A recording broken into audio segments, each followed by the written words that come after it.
Bryan Dunn. Oh, Bryan. Dunn. Yeah, he used to live in Austin. Great songwriter. Maybe the best songwriter that's ever lived, as a matter of fact. And I won't lie, motherfucker is a good guitar player. The dude is like a jukebox, though. It was always fun to share a stage with him.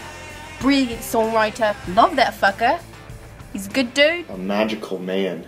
The man's voice is original as hell. Never heard a voice like that. Well, I mean, there will never be another Bryan Dunn. I mean, obviously, except there is. Yes, I know there is another Bryan Dunn who spells his name. But I was born in an airport waiting for a transfer flight to JFK. There's young Bryan, high school kid with all those locks. We sang a lot growing up, even though it wasn't the traditional songs. It was mostly around either drinking or dying. Tends to be the major themes of Irish music. I helped coach you along a little bit with learning some chords. That Squire Stratocaster knockoff that we bought that one afternoon. You said you'd never forget it. After he graduated high school, my band was looking for a guitar player, and so we put an ad out. Bryan was the only one to respond. From the first practice, he had songs. At our first show, the last song, Bryan decided he wanted to do a dramatic ending. He got on top of his amp. The last chord, he jumped off, landed on the ground, and as soon as he hit the ground, his pants fell down. My second or third date with my now wife of 11 years was at a show in Austin. So it's worked out for me over the years, being a roadie of Bryan. I was 3PO, yeah. So Three Penny Opera was, I think that was the next band he had after Echo Juliet.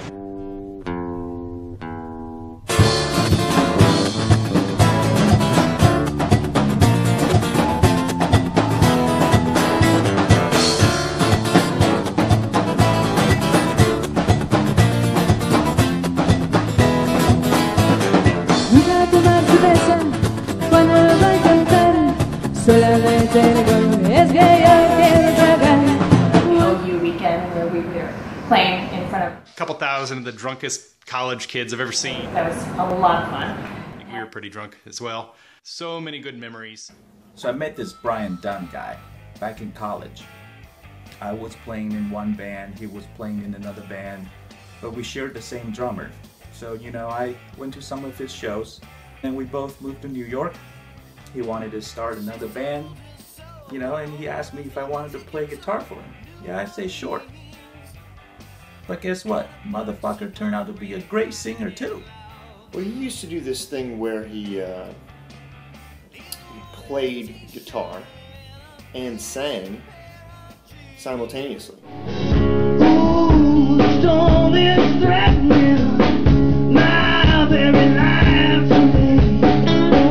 If I don't get some shelter, oh, I'm gonna fade away.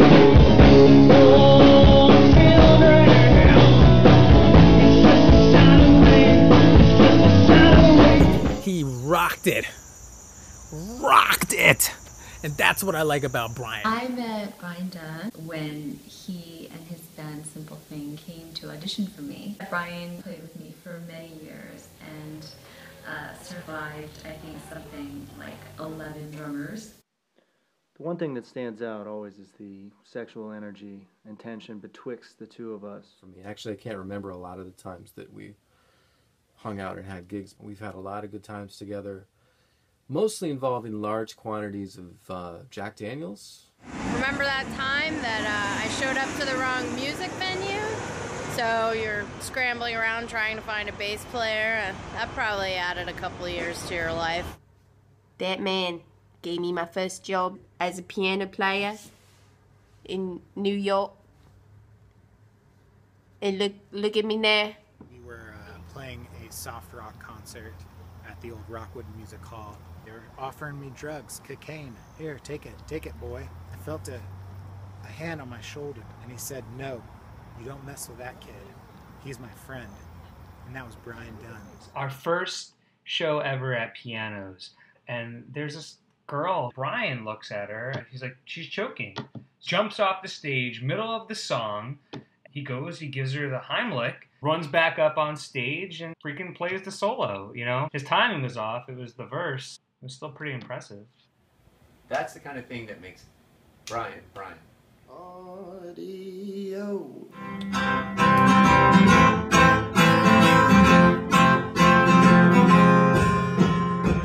She's in love with the world's in love with her, and love is all you need. Yeah, never really liked it. I was more of a fan of the catchy numbers.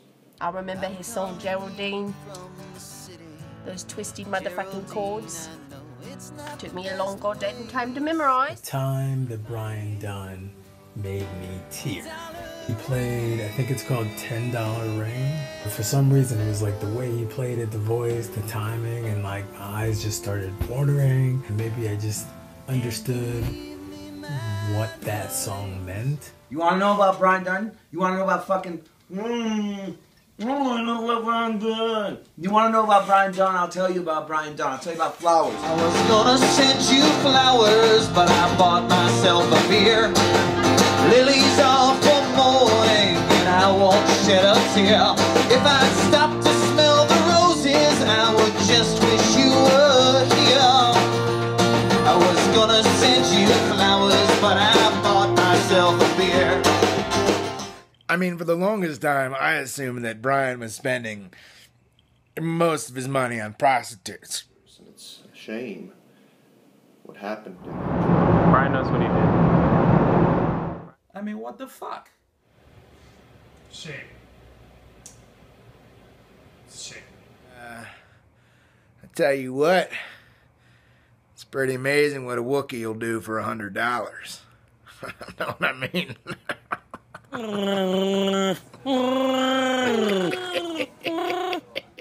were thoroughly freaked out by that, as was I.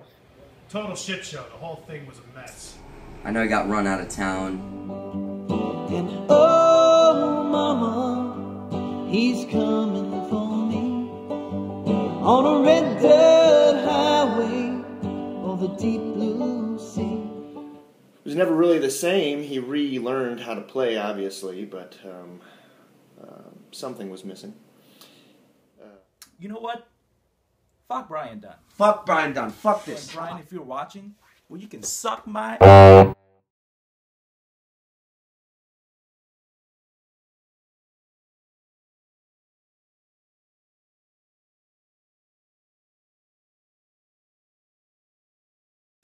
It ain't over, because it ain't done.